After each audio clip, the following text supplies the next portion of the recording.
হযরত আম্মা জান বুদ্ধিমতী ছিল, বিচক্ষণ মহিলা ছিল।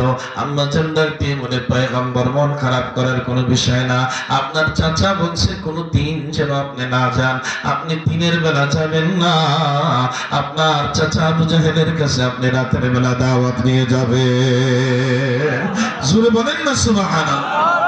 এ মুসলমানের আল্লাহর বান্দারা, পয়গম্বরের মুখে মুস্কি হাসি এসে গেছে, সুন্দর একটা রাস্তা দেখায় দিয়েছে।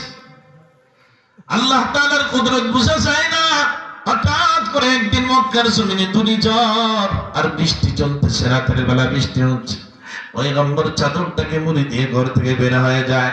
আম্মা জান জিজ্ঞেস করে, ইয়া রাসূলুল্লাহ, ইয়া হাবিবাল্লাহ, এখন ঘূর্ণিঝড় হচ্ছে, বাইরে বের হওয়ার কোনো সুযোগ নাই, এখন বৃষ্টি হচ্ছে, আপনি কিভাবে বের হচ্ছেন, কোথায় যাচ্ছেন?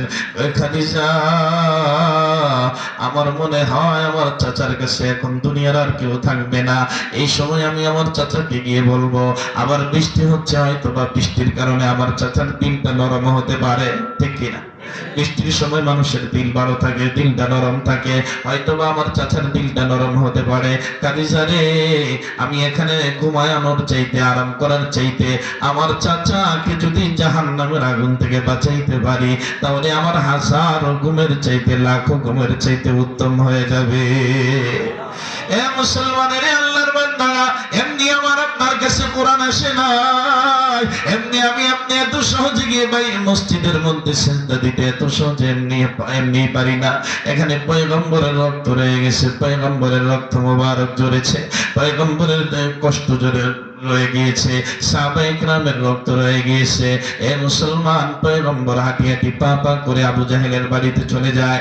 বাহির থেকে দরওয়াজার মধ্যে আওয়াজ দেয়। আবু জাহেল ডাক দিয়ে বলে, কে এত রাত্রে এই বিশাল ঘূর্ণিঝড়ের মধ্যে, বৃষ্টির মধ্যে কে আমার ঘরের কাছে হাজির হয়ে গেছো?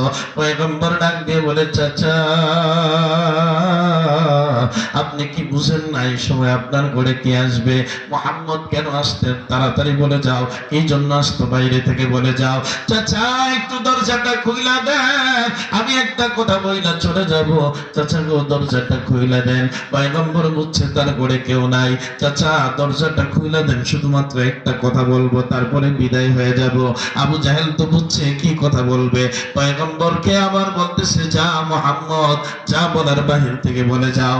পয়গম্বর বলে, না না না চাচা, বাহির থেকে বলবো না, আজকে আপনার সামনে সামনে বলে দিব। চাচা, একটু দরজাটা খুইলা দেন, আমি আপনার কাছে ধন সম্পদ চাওয়ার জন্য আসি নাই, আমি আমার বাবার সম্পদের দাবি করার জন্য আসি নাই, আমি এই মক্কা জমিনের, মক্কার নগরীর নেতৃত্ব নেওয়ার জন্য আসি নাই।